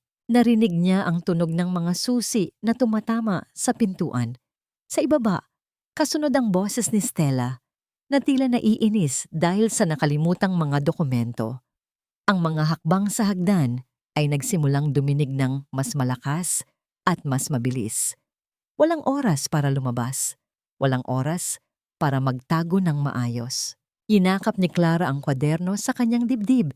Ang kanyang katawan ay nanginginig sa matinding takot habang ang kanyang isipan ay mabilis na naghahanap ng paraan upang makaligtas. Ang bawat hakbang ni Stella sa labas ng pasilyo ay tila isang hatol na papalapit ng papalapit sa kanyang kinaroroonan. Ang pawis ay nagsimulang gumulong mula sa kanyang noo at ang kanyang paningin ay nagsimulang manlabo dahil sa kaba. Nang marinig niya ang pagpihit ng doorknob ng silid, ipinikit ni Clara ang kanyang mga mata at nanalangin ng mataimtim. Sa sandaling ito, ang lahat ng kanyang binuong plano ay nakasalalay sa isang manipis na hibla ng pagkakataon. Paano niya maipapaliwanag ang kanyang presensya sa loob ng bawal na silid na ito nang hindi nabubunyag ang kanyang lihim na pagkatao? Sa bingit ng pagkakahuli, habang ang anino ni Stella ay bumabalot sa siwang ng pinto, isang biglaang ingay mula sa pasilyo ang pumunit sa nakabibinging katahimikan. Isang malakas na tunog ng pagkabasag ng porselana ang umalingaw-ngaw sa buong bahay. Ang florerang paborito ng ina ni Clara na matagal nang nakatayo sa isang maliit na mesa sa tabi ng hagdan ay bumagsak at nagkalat ang mga piraso nito sa sahig. Ang tunog na yon ay isang himala sa pandinig ni Clara, isang sagradong ingay na pumigil sa pagpihit ng doorknob sa harap niya. Ano yon, bastos? Na matandaan na naman ang ginawa mo. Ang sigaw ni Stella ay puno ng galit habang mabilis na tumalikod sa pinto at nagmamadaling bumaba upang tingnan ang pinagmulan ng ingay. Sa sandaling iyon, ang takot ni Clara ay napalitan ng isang mabilis na pagkakataon. Walang inaksayang panahon, dahan-dahan niyang binuksan ang pinto ng silid, itinago ang kwaderno sa ilalim ng kanyang damit at tahimik na lumabas. Mula sa itaas ng hagdan, nakita niya si Stella na galit na hinahawakan ng braso ni Manang Rosa habang itinuturo ang mga basag na piraso ng florera. Wala ka talagang silbi. Ang sabi ni Anton, huwag kang hahawak ng kahit anong mamahalin dito. Hindi mo ba naiintindihan? Wala kang pambayad nito. Ang bawat salita ni Stella ay tila isang latay sa pagkatao ng matanda. Hindi na nakatiis si Clara. Alam niyang sinadya ni Manang Rosa ang pangyayaring iyon upang iligtas siya. Mabilis siyang bumaba, ang kanyang mukha ay balot ng isang pekeng pagkatakot. Ang kanyang mga luha ay mabilis na dumaloy na tila isang batang nais magsumbong. Ate Stella, huwag po, galit po si Manang sa akin. Ayaw niya akong bigyan ng manika. Masama po siya. Siya po ang may kasalanan. Ang tinig ni Clara ay naging pambata, ang bawat salita ay may kasamang hagulgol habang tumatakbo siya upang yakapin ang binti ni Stella. Ginamit niya ang kanyang kahinaan bilang isang sandata upang mailayo ang atensyon at parusa mula sa matandang babae. Napatigil si Stella. Ang tingin nito ay napunta kay Clara. Nakita ang kahinaan ng babae, isang ngiting mapanlait ang gumuhit sa kanyang mga labi. Tumigil ka na sa pag-iyak dyan. Mamaya itapon mo yang matandang yan sa labas. At ikaw, matanda, magpasalamat ka sa batang ito. Kung hindi dahil sa kanya matagal na kitang sinampal. Nang gabing iyon, habang ang buong bahay ay tahimik, dahan-dahang lumabas si Clara mula sa kanyang silid. Naabutan niya si Manang Rosa sa kusina, tahimik na nag-iimpake ng kanyang mga gamit sa isang lumang supot. Ang mga mata ng matanda ay puno ng luha, ang kanyang mga balikat ay nakayukyok sa bigat ng kalungkutan at takot. Manang, ang bulong ni Clara ay sapat na upang mapalingon ang matanda. Sa isang iglap na wala ang maskara ng kahinaan sa mukha ni Clara, lumapit siya at marahang hinawakan ang mga kamay ni Manang Rosa, mga kamay na kulubot dahil sa maraming taon ng pagsisilbi. Manang, salamat po. Iniligtas ninyo ako kanina. Hindi na napigilan ng matanda ang kanyang emosyon. Yumakap ito kay Clara nang mahigpit, ang kanyang katawan ay nanginginig sa matinding pag-iyak. Alam ko, Clara. Alam ko ang lahat ng ginagawa nila sa iyo. Patawarin mo ako at wala akong nagawa. Hindi po kayo ang dapat humingi ng tawad. Ang bawat salita ni Clara ay puno ng katiyakan. Kinuha niya ang kwaderno mula sa kanyang damit at ipinakita ito kay Manang Rosa kasama ang litrato ng mga botelya ng lason na mabilis niyang nakunan kanina gamit ang kanyang telepono. Manang, kailangan ko po ang tulong ninyo. Maging mata at tainga ko kayo dito sa loob. Ako na po ang bahala sa labas. Magtiwala lang po kayo sa akin. Nang mga sandaling iyon, ang matandang kasambahay ay hindi na isang alipin na puno ng takot. Sa kanyang mga mata, isang bagong determinasyon ang sumilay. Tumango ito, ang kanyang mga luha ay napalitan ng isang pangako ng katapatan. Pagbalik ni Clara sa kanyang silid, agad niyang ipinadala ang lahat ng ebidensya sa kanyang lolo na si Dr. Ernesto. Ang bawat mensaheng kanyang natatanggap mula sa matanda ay tila isang ilaw na nagbibigay sa kanya ng lakas sa gitna ng kadiliman. Ngunit habang nakahiga siya, isang biglaang paninikip ng tiyan ang kanyang naramdaman. Isang matinding kirot na hindi niya pa naramdaman noon, ang mabilis na gumapang sa kanyang buong katawan. Nang tumingin siya sa ibaba, nakita niya ang isang basa at malaking mantsa sa kanyang suot na damit at sa sapin ng kama. Ang kanyang mga mata ay nanlaki sa matinding takot. Hindi ito maaari. Masyado pang maaga. Ang kirot ay naging mas matindi, tila isang apoy na sumusunog sa kanyang sinapupunan. Sa labas ng kanyang silid, ang tanging tao na naroroon ay si Stella, ang babaeng walang ibang hangad, kundi ang kanyang pagkawala. Paano siya makakahingi ng tulong sa isang demonyong nag-aabang sa kanyang pagbagsak? Ang bawat pintig ng kirot na nagmumula sa kanyang sinapupunan ay tila isang malupit na hatol na nagpapahiwatig ng napakaagang pagdating ng kanyang sanggol. Napasandal si Clara sa malamig na pader ng kanyang silid. Ang kanyang mga kamay ay mariing nakakapit sa kanyang tiyan habang ang pawis ay dahan-dahang gumugulong mula sa kanyang noo patungo sa kanyang namumutlang pisgi. Ang pakiramdam ng tubig na dumadaloy sa kanyang mga binti ay naghatid ng isang matinding takot na tila yelong dumadampi sa kanyang puso. Sa tapat ng pintuan nakatayo si Stella. Walang anumang bahid ng pag-aalala ang makikita sa kanyang mga mata. Sa halip isang madilim na kislap ng tagumpay ang naglalaro sa kanyang paningin. Pinanood lamang niya ang paghihirap ni Clara, tila nag-e-enjoy sa bawat ungol ng sakit na lumalabas sa mga labi ng babaeng itinuring siyang kapatid. Ate Stella, parang awa mo na. Ang ospital, ang anak ko. Ang tinig ni Clara ay manipis at basag, isang pagsusumamo na naghahanap ng kahit katiting na awa sa gitna ng impyerno. Ngunit humalakhak lamang si Stella nang mahina isang tunog na puno ng lason at paghamak. Mamatay ka na sana, Clara. Sobrang tagal kitang tiniis. Bakit pa natin kailangang magmadali? Mas maganda siguro kung dito ka na lang malagutan ng hininga para wala nang sagabal sa amin ni Anton. Ang bawat salita ni Stella ay tila mga pako na ibinabaon sa pagkatao ni Clara. Lantarang ipinapakita ang demonyong matagal nang nagkukubli sa likod ng mapagpanggap na ngiti. Sa gitna ng desperasyon, isang pamilyar na bulto ang mabilis na humangos sa pasilyo. Si Manang Rosa iyon. Nanlaki ang mga mata ng matanda nang makita ang kalagayan ni Clara at ang kawalang kilos ni Stella. Hindi na nagdalawang isip ang matanda. Tumakbo siya patungo sa kusina at sa kanyang pagbabalik, hawak na niya ang isang matalim na kutsilyo. Ang kanyang mga kamay ay nanginginig sa takot, ngunit ang kanyang paningin ay matalim na nakatuon kay Stella. Buksan mo ang pinto at tumawag ka ng sasakyan. Stella, huwag mo akong susubukan dahil wala na akong pakialam kung mabulok man ako sa kulungan. Basta mailigtas ko lang ang batang ito.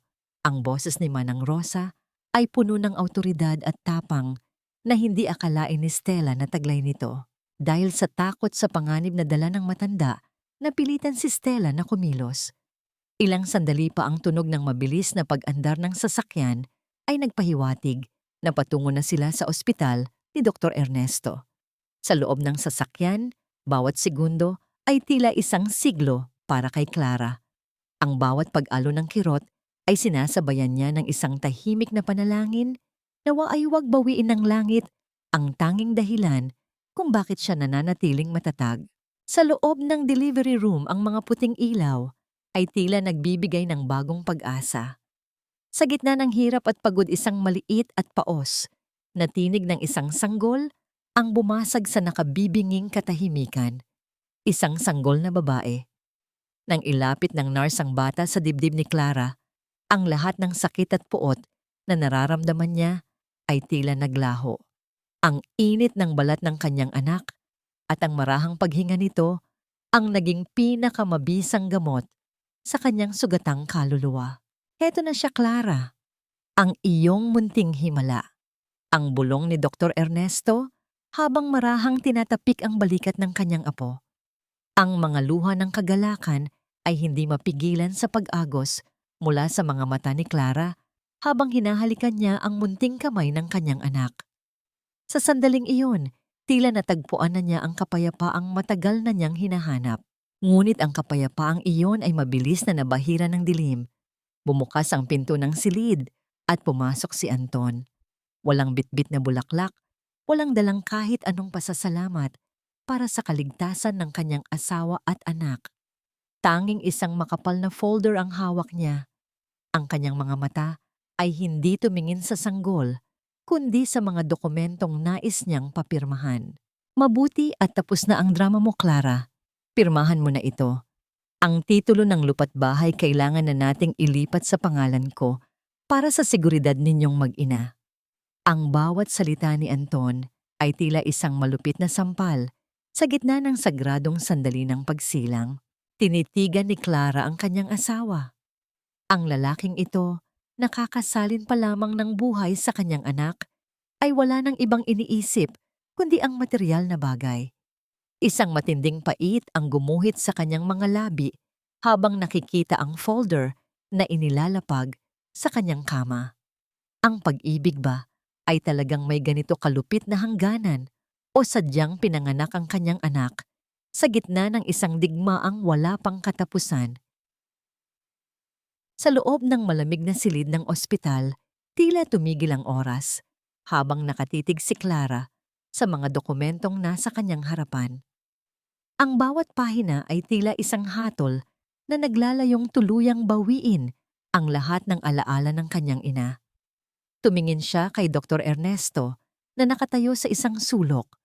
Isang bahagyang tango ang ibinigay ng matanda, isang hudyat na ang lahat ay ayon sa kanilang plano.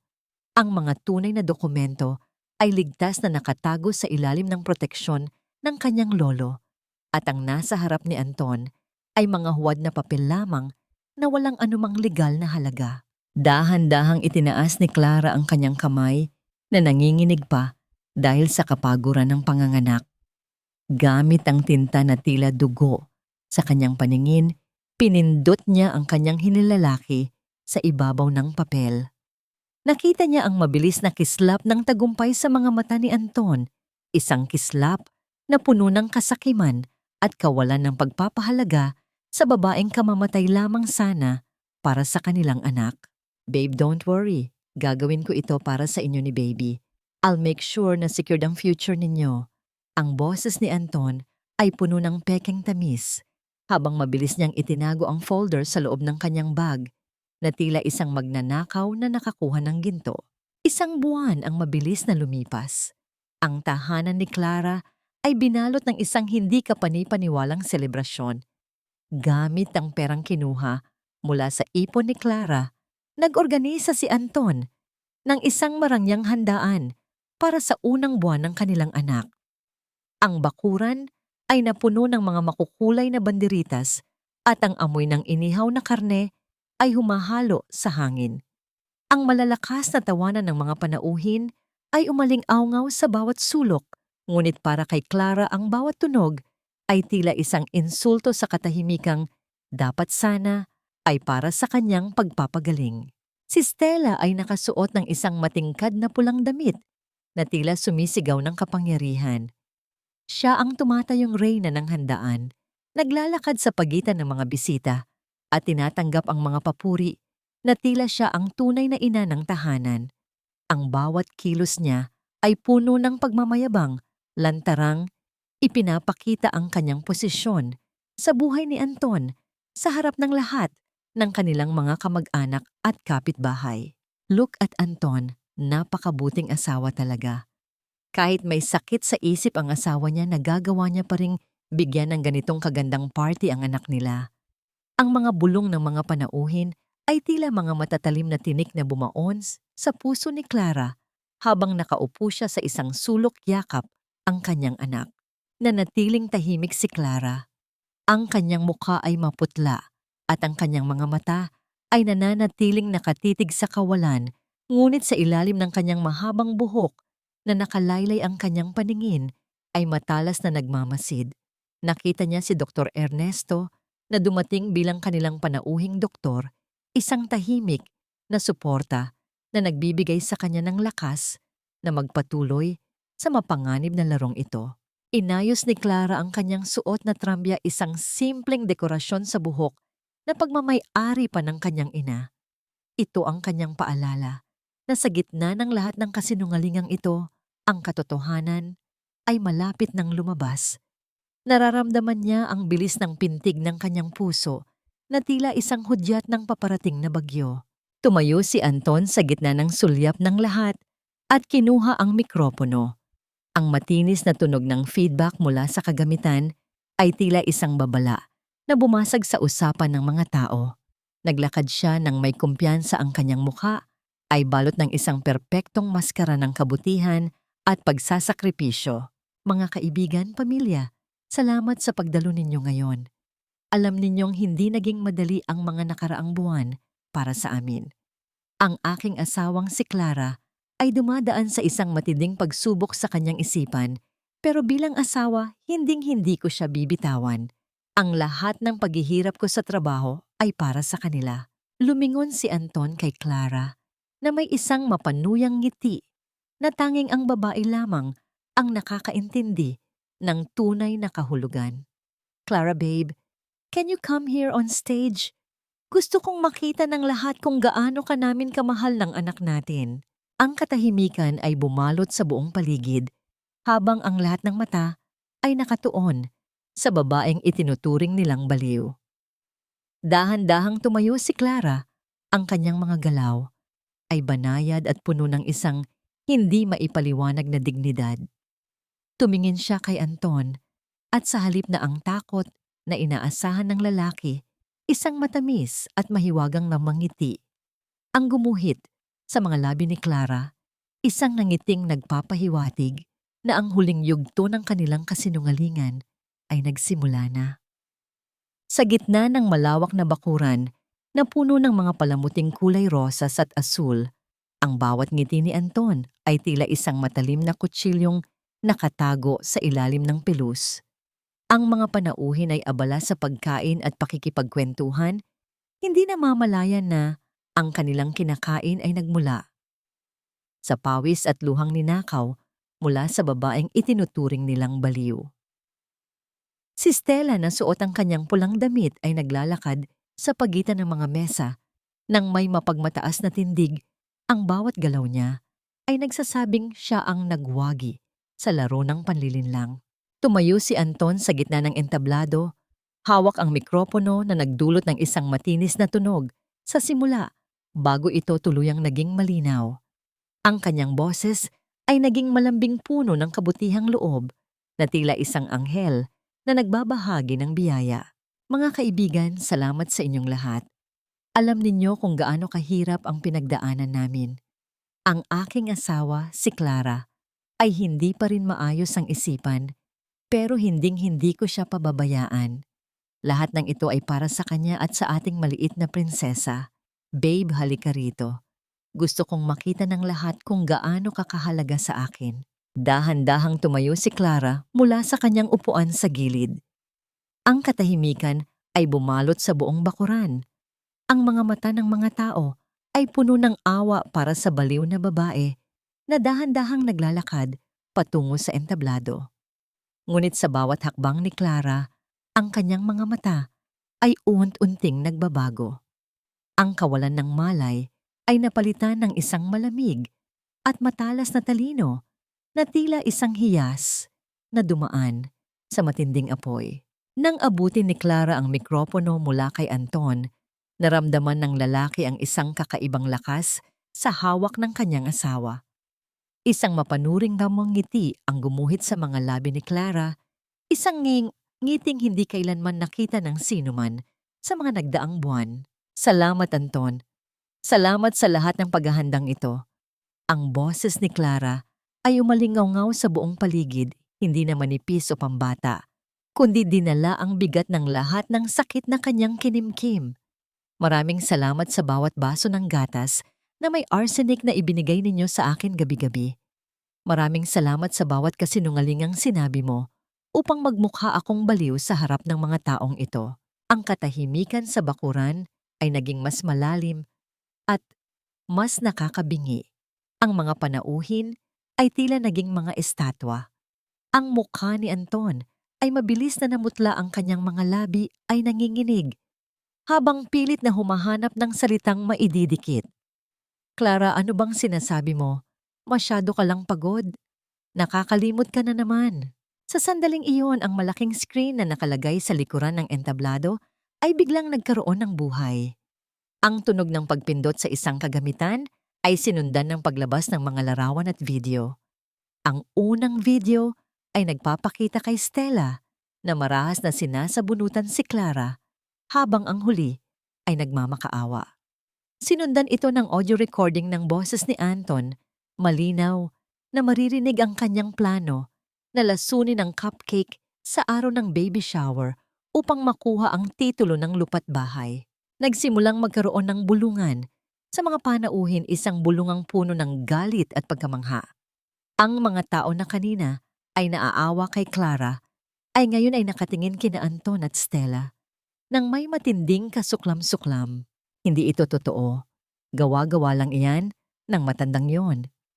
Ang sigaw ni Stella habang itinuturo si Dr. Ernesto na nakatayo malapit sa kagamitan. Sa sobrang galit na wala ang lahat ng kanyang kaplastikan. Sumugod siya patungo sa entablado, ang kanyang pulang damit ay tila isang apoy na nagdadala ng kapahamakan. Akmang sasampalin niya si Clara, ngunit mabilis na nahawakan ni Clara ang kanyang braso. Isang malakas na paghampas ng palad ni Clara ang dumapo sa pisngi ni Stella, isang tunog na nagpahiwatig ng pagtatapos ng mahabang panahon ng pananahimik. Ang lakas ng sampal ay nagdulot ng pagbaling ng mukha ni Stella at ang paglabas ng bahagyang dugo sa gilid ng kanyang labi. Iyan ay para sa lahat ng utang na loob na paulit-ulit mong isinumbat sa akin, Stella. At ito naman ay para sa buhay ng anak ko na muntik ninyong kitlin. Ang boses ni Clara ay punong-puno ng awtoridad, isang reynang bumangon mula sa kanyang sariling abo. Hinarap ni Clara si Anton, na ngayon ay nakaluhod na sa takot sa harap ng mga tao. Hinubad niya ang kanyang gintong singsing sa kasal, ang simbolo ng isang sumpa na nais na niyang wakasan. Ibinato niya ito ng buong lakas sa mukha ni Anton. Ang metal ay tumama sa noo ng lalaki bago ito tuluyang gumulong sa sahig. Wala kang makukuha, Anton. Kahit isang kusing, kahit isang piraso ng alikabok sa bahay na ito. Ang lahat ng pinirmahan ko ay huwad gaya ng pag-ibig mo. Mabubulok kayo sa kulungan para sa bawat laso na ipinakain ninyo sa akin.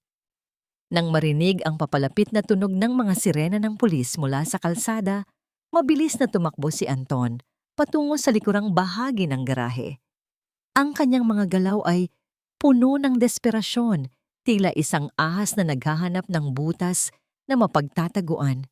Ngunit sa gitna ng kanyang pagtakas, nakita niya ang isang matalim na bagay na nakapatong sa mesa ng mga pagkain.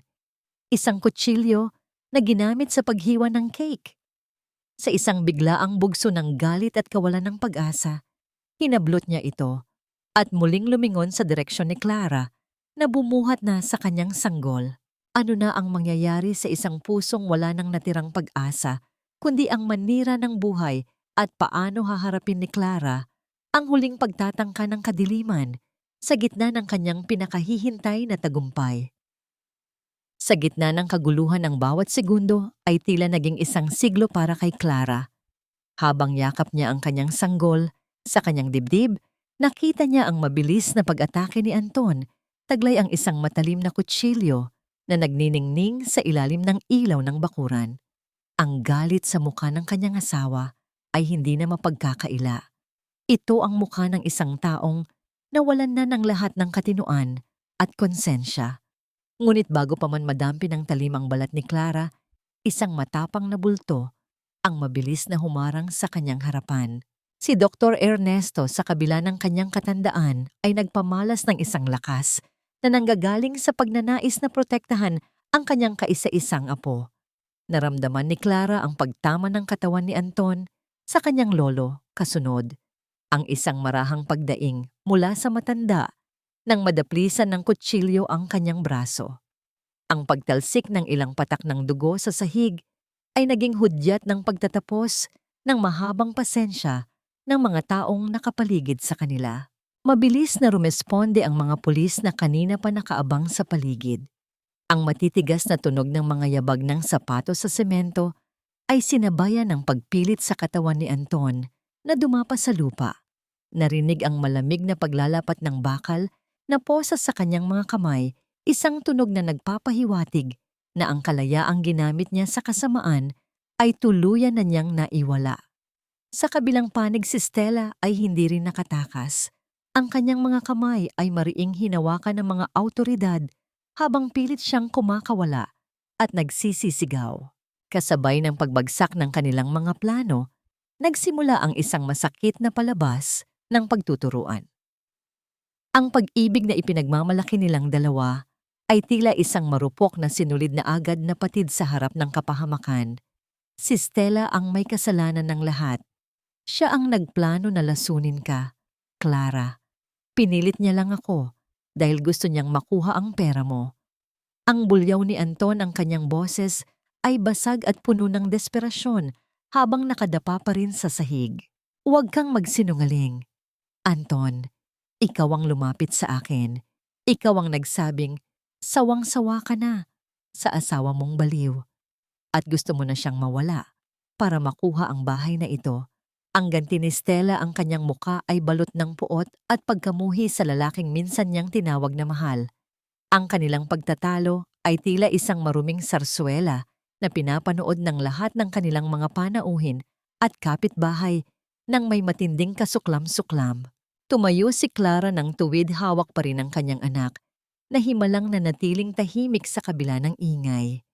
Lumapit siya sa dalawang traidor na ngayon ay hinihila na ng mga pulis patungo sa labas ng gate. Ang bawat hakbang niya ay puno ng dignidad, isang larawan ng tagumpay na nanggaling sa kailaliman ng pagdurusa. Tiningnan niya si Anton nang diretso sa mga mata, ang kanyang paningin ay wala ng bahid ng galit kundi purong panghihinayang at kawalan ng pagpapahalaga. Tapos na ang lahat, Anton. Tapos na ang panlilinlang ninyo. Sabi ko sa'yo, walang makukuha ang isang magnanakaw sa taong wala ng takot mawalan. Mabubulok kayo sa kulungan at doon ninyo pag-isipan ang bawat lason na ipinatikim ninyo sa akin. Ang boses ni Clara ay malamig at dinala ang lahat ng kapangyarihan ng isang inang nagtagumpay na protektahan ng kanyang supling. Nang tuluyan ng maisakay ang dalawa sa sasakyan ng pulis at muling bumalik ang katahimikan sa paligid, ang matinding tensyon na nagpapatigas sa katawan ni Clara ay biglang naglaho.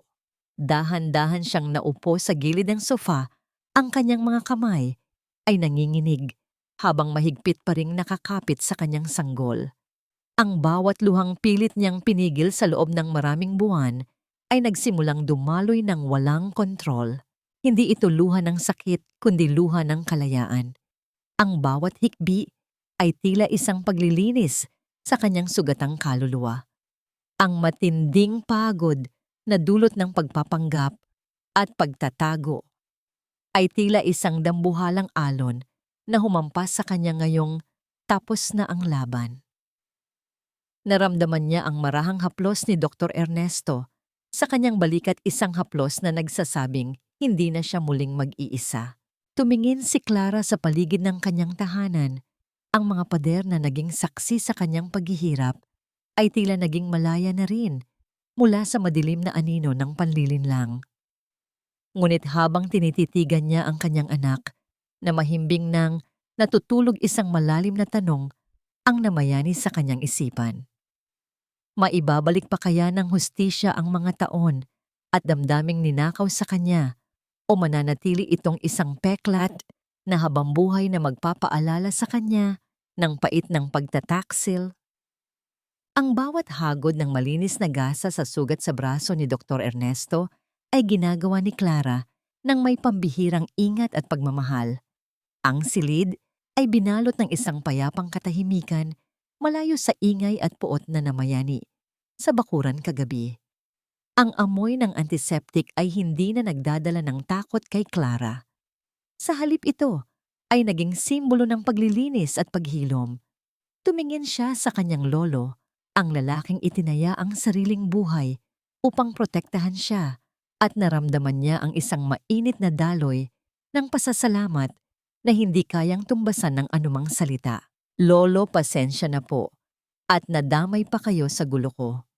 Ang tinig ni Clara ay malambot, puno ng pagsisisi habang maingat niyang itinatali ang benda sa braso ng matanda.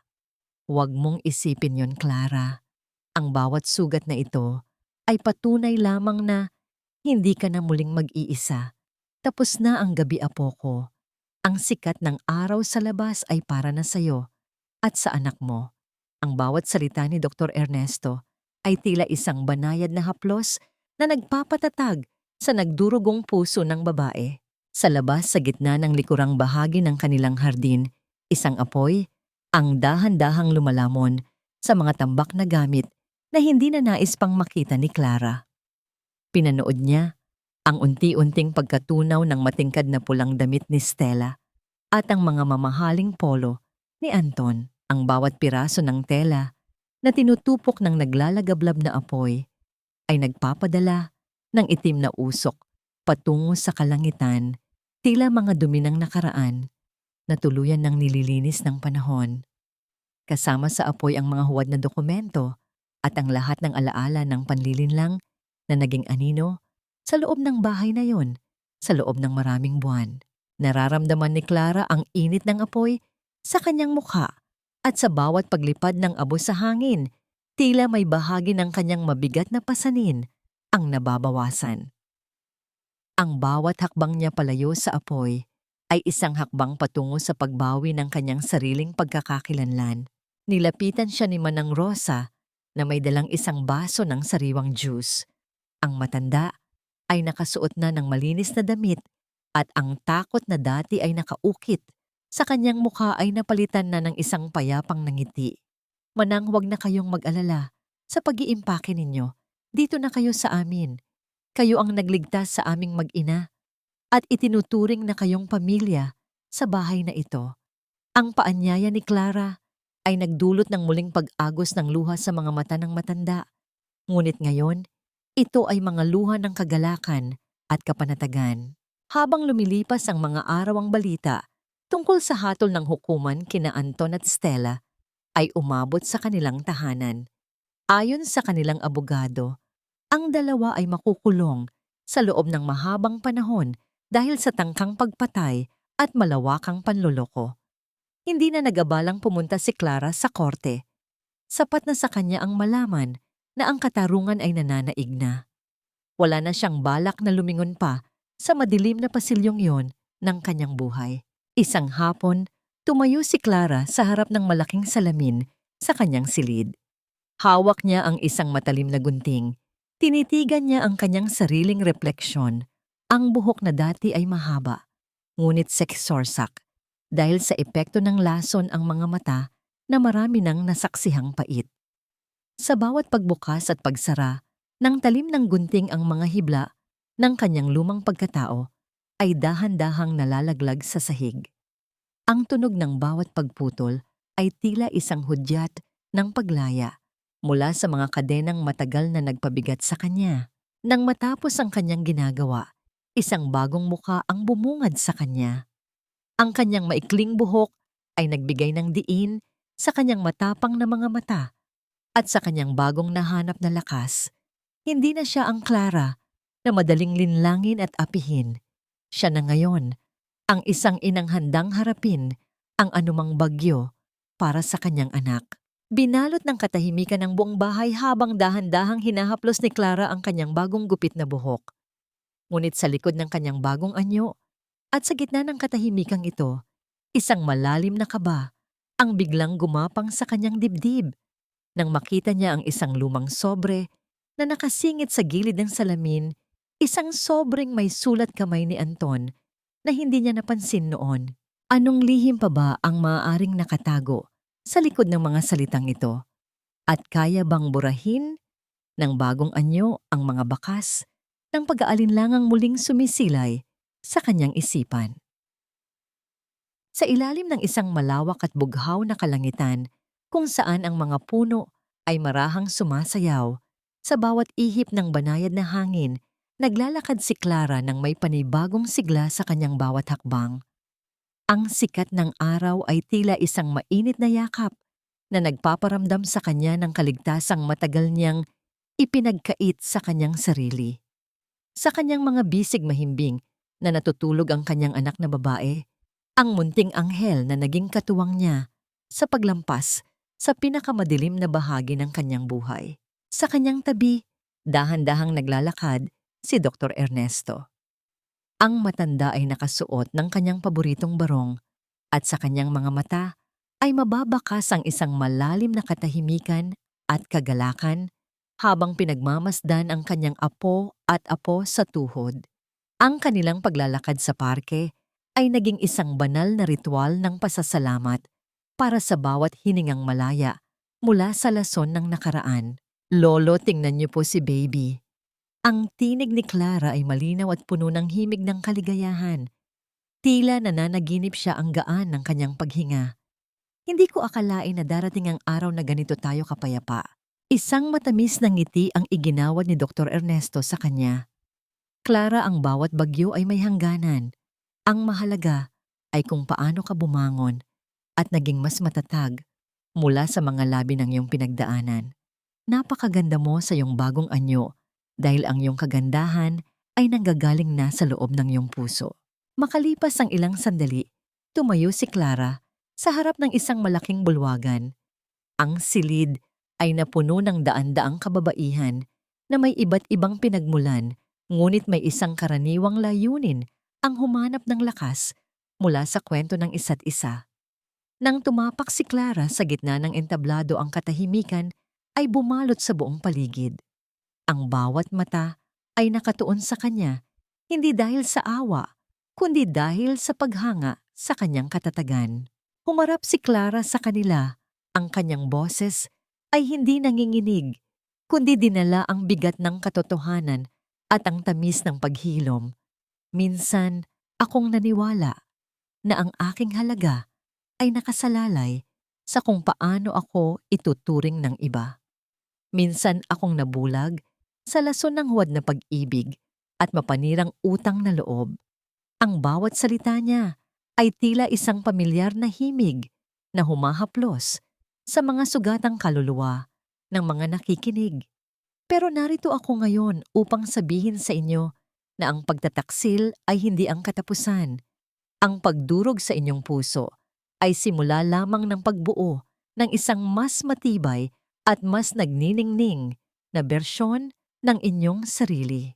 Ang palakpakan ng mga kababaihan ay tila isang malakas na agos ng tubig na bumabaha sa buong bulwagan, isang tunog ng pagkilala at pakikiramay na naghatid ng kilabot sa balat ni Clara. Nang bumaba siya sa entablado, sinalubong siya ng kanyang lolo at ni Manang Rosa na karga ang kanyang anak. Sa bawat yakap na kanyang natatanggap, naramdaman ni Clara na ang bawat peklat ng nakaraan ay naging isang dekorasyon ng kanyang tagumpay. Pag-uwi sa kanilang tahanan, ang bahay na dati ay puno ng madidilim na lihim ay ngayon ay maliwanag at puno ng halimuyak ng mga sariwang bulaklak. Wala na ang amoy ng arsenic at ang takot na hatid ng gabi. Habang inilalagay ni Clara ang kanyang anak sa crib, tumingin siya sa bintana kung saan ang buwan ay marahang sumisilip sa pagitan ng mga ulap. Naalala niya ang apoy na tumupok sa kanyang mga lumang gamit at napagtanto niya na siya rin ay gaya ng isang apoy. Isang apoy na hindi lamang nanira ng mga luma, kundi nagbigay ng liwanag at init para sa isang bagong simula. Ang bawat abo ng kanyang nakaraan ay naging pataba sa lupa, kung saan tutubo ang kanyang bagong kinabukasan. Ngunit habang siya ay nakatayo sa kadiliman ng gabi, isang malalim na kapanatagan ang bumalot sa kanya, kasama ang isang huling tanong na naglalaro sa kanyang isipan. Ang katarungan ba ay ang pagkakakulong ng mga nagkasala o ang kakayahan ng isang pusong nasaktan na muling magmahal nang walang takot sa gitna ng katahimikan ng gabi? 3 taon ang mabilis na lumipas mula nang huling gumuhit ang madidilim na anino ng panlilinlang sa buhay ni Clara. Ngayon, ang bawat umaga ay nagsisimula sa halimuyak ng bagong lutong tinapay na nagmumula sa kanyang maliit na bakery sa harap ng kanilang tahanan. Ang sikat ng araw ay hindi na tila nagtatago, kundi lantarang yumayakap sa bawat sulok ng bahay na dati ay naging piitan ng kanyang kaluluwa. Ang bawat mahinang kaluskos ng mga dahon sa bakuran at ang malutong na tawa ng isang paslit na tumatakbo sa damuhan ay ang bagong musika na nagbibigay ng buhay sa kanyang bawat sandali. Si Maya, ang kanyang 3 taong gulang na anak, ay ang buhay na patunay ng kanyang tagumpay. Ang bata ay may mga mata na kasing ningning ng mga bituin at tawa na kayang pawin ang anumang bakas ng pagod sa mukha ni Clara. Pinanood ni Clara ang kanyang anak habang masayang nakikipaglaro kay Dr. Ernesto sa ilalim ng puno ng mangga. Ang kanyang lolo na ngayon ay masigla pa rin sa kabila ng katandaan, ay naging matibay na haligi na hindi kailanman nagpabaya sa kanila. Isang hapon, habang abala si Clara sa pag-aayos ng mga kagamitan sa tindahan, isang kartero ang lumapit at nag-abot ng isang puting sobre. Ang sulat kamay sa labas ay pamilyar mula ito kay Anton na ipinadala mula sa loob ng bilangguan. Naramdaman ni Clara ang isang bahagyang panlalamig sa kanyang mga daliri, ngunit hindi na ito ang takot na dati ay nagpaparalisa sa kanya. Ito ay isang matabang na pag-alala na lamang sa isang taong wala ng puwang sa kanyang kasalukuyan. Binuksan niya ang sobre at binasa ang ilang mga talata. Puno ito ng mga salita ng pagsisisi, mga paghingi ng tawad, at mga pangakong magbabago sa sandaling matapos ang kanyang parusa. Tumingin si Clara sa malayo sa kanyang anak na masayang naglalaro at pagkatapos ay muling ibinalik ang paningin sa sulat. Sa mga sandaling iyon natagpuan niya ang sagot sa tanong na matagal nang naglalaro sa kanyang isipan. Napatawad na ba niya si Anton? Marahil oo. Ngunit ang pagpapatawad na ito ay hindi para sa lalaking sumira ng kanyang tiwala, kundi para sa kanyang sariling kapayapaan. Pinatawad na niya ang kanyang nakaraan upang hindi na ito maging hadlang sa kanyang hinaharap. Ngunit ang pagpapatawad ay hindi nangangahulugan ng muling pagtanggap. Hinayaan niya ang sulat na malaglag sa basurahan kasama ang lahat ng pait na naging bahagi ng kanyang lumang buhay. Hindi na niya kailangang basahin ang bawat kataga upang malaman na siya ay malaya na. Nakamit na ba niya ang tunay na kapayapaan habang nararamdaman niya ang marahang dampi ng hangin sa kanyang maikling buhok at ang init ng pagmamahal mula sa kanyang lolo at anak? Alam ni Clara na ang kapayapaan ay hindi ang kawalan ng gulo, kundi ang pagkakaroon ng lakas na harapin ang anumang hamon ng may kalmado at matapang na puso. Wala na ang lason sa kanyang katawan at wala na rin ang lason sa kanyang damdamin. Ang mahalagang aral na iniwan sa kanya ng lahat ng ito ay ang katotohanang ang tunay na pamilya ay hindi lamang sinusukat sa dugo na dumadaloy sa mga ugat. Ang pamilya ay binuo mula sa mga taong handang tumayo sa iyong tabi sa gitna ng bagyo, ang mga taong poprotekta sa iyong dangal at ang mga taong mamahalin ka nang walang anumang hinihintay na kapalit.